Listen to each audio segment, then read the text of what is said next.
எப்படி இருக்குது பாருங்கள். இந்த சைட்டு எலும்பில்லாத கோழி கொஞ்சம் வேக வச்சுருக்கேன் நான். இன்றைக்கி நம்ம சிக்கன் கட்லட் செய்ய போகிறோம். நான் Sivakami, welcome to Siva's kitchen. இந்த கோழியில் கொஞ்சோண்டு உப்பு, கொஞ்சம் மஞ்சத்தூள் ஒண்டி போட்டு இந்த கோழியை நான் கொஞ்சம் நேரம் வேக வச்சுக்கிறேன். கோழி கொஞ்சம் நேரம் வேக வச்சுக்கோங்க போதும். இதை நம்ம மறுபடியும் பொரிப்போம். இது வெந்துருச்சு. இப்போ இதை வடிகட்டிட்டு ஒரு பவுலில் எடுத்து வச்சுக்கலாம். கோழியில் உள்ள அந்த சின்ன சின்ன எலும்புலாம் எடுத்துருங்க. இப்போ இதை வந்துட்டு நீங்கள் கையில் கூட அதை சின்ன சின்னதாக பிச்சு வச்சுக்கலாம். அப்படி இல்லைனாக்கா ஃபுட் ப்ரொசஸர் வச்சுருந்திங்கன்னா அதில் கூட போட்டுக்கலாம். நான் இன்றைக்கி இதை ஃபுட் ப்ரொசஸரில் தான் போட்டுக்க போகிறேன். உருளைக்கிழங்கும் வெந்துருச்சு. இதையும் நல்லா மசிச்சு வச்சுக்கலாம்.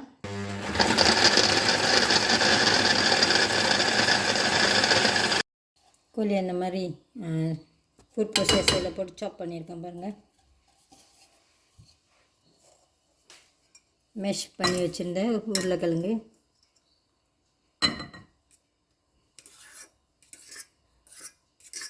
கொஞ்சம் உப்பு,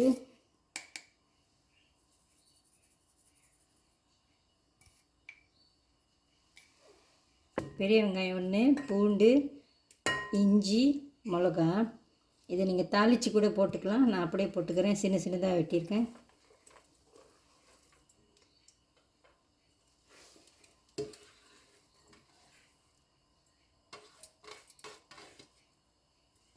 இது இறைச்சி கறி தூள், கொஞ்சோண்டு ஒயிட் பெப்பர் பவுடர், இது பிளாக் பெப்பர் பவுடர், சீரகத்தூள், இது என்னது மல்லித்தூள், கொஞ்சோண்டு காஷ்மீரி சில்லி பவுடர், இதெல்லாம் போட்டுக்கலாம். நடுவில் வந்துட்டு கொஞ்சோண்டு மஷ்ரூம் ஸ்டாக் எடுத்துருந்தேன். சிக்கன் ஸ்டாக் வச்சுருந்திங்கன்னா போட்டுக்கோங்க. வீட்டில் சிக்கன் ஸ்டாக் இல்லை, நான் மஷ்ரூம் ஸ்டாக் தான் எடுத்துருக்கேன்.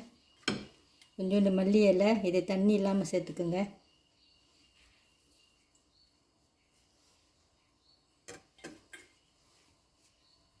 எல்லாத்தையும் இப்போ நல்லா கலந்துக்கலாம்.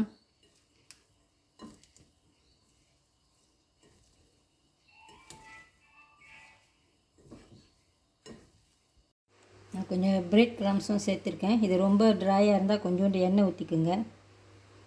கொஞ்சமாக ஆப்ஷனல் தான்.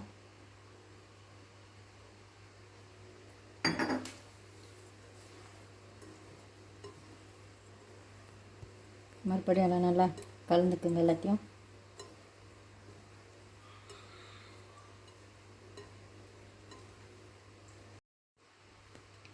கட்லெட் பிடிச்சி வச்சுக்கலாம். இப்போ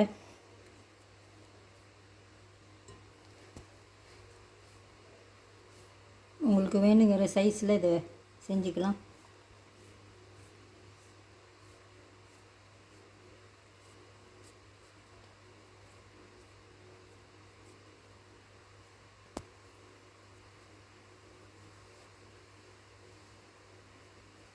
நான் மீடியம் சைஸாக செஞ்சுருக்கேன்.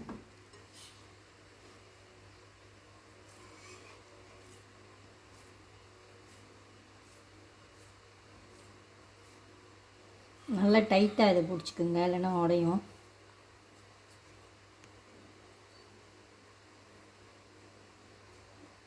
அதே மாதிரி எல்லாத்தையும் செஞ்சுக்கலாம்.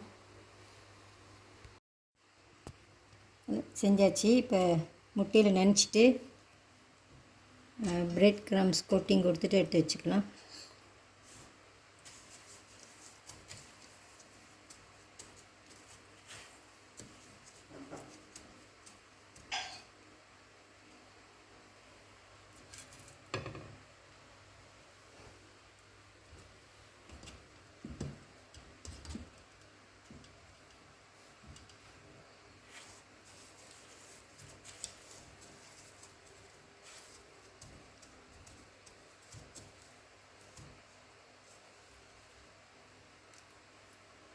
அதே மாதிரி எல்லாத்தையும் செஞ்சு வச்சுக்கோங்க.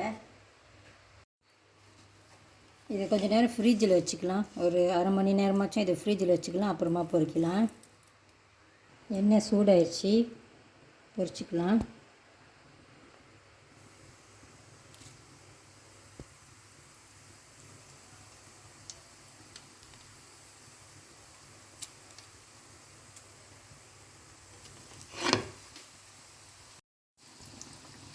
இது போட்டோன்னே திருப்பாமல் கொஞ்சம் நேரம் கழிச்சு அப்புறமா திருப்புங்க.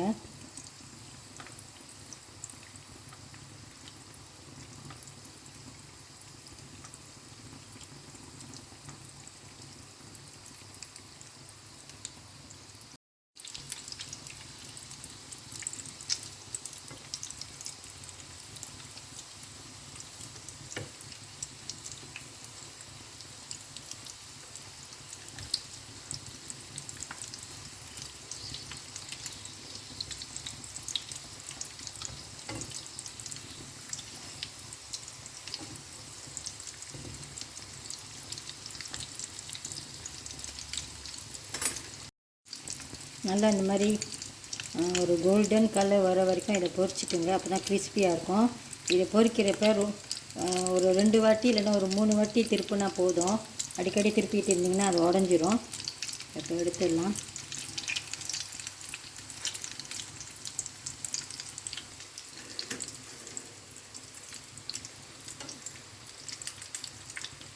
திருப்புறப்ப இந்த மாதிரி ஒரு 2 கரண்டி வச்சுக்கோங்க. அதுதான் சின்னங்க இருக்கும். ஹேண்டில் பண்ணு.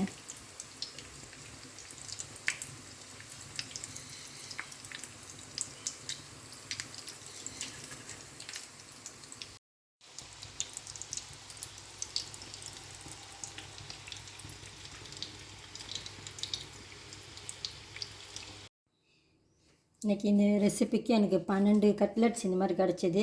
கொஞ்சம் மீடியம் சைஸாக நல்லா குண்டு குண்டாக இருக்குது பாருங்கள். இந்த மாதிரி ஒரு 12 கிடச்சிது. ஒரு 400 கிராம் கோழி எடுத்திருந்தேன். ஒரு 450 கிராம் உருளைக்கிழங்கு எடுத்திருந்தேன்.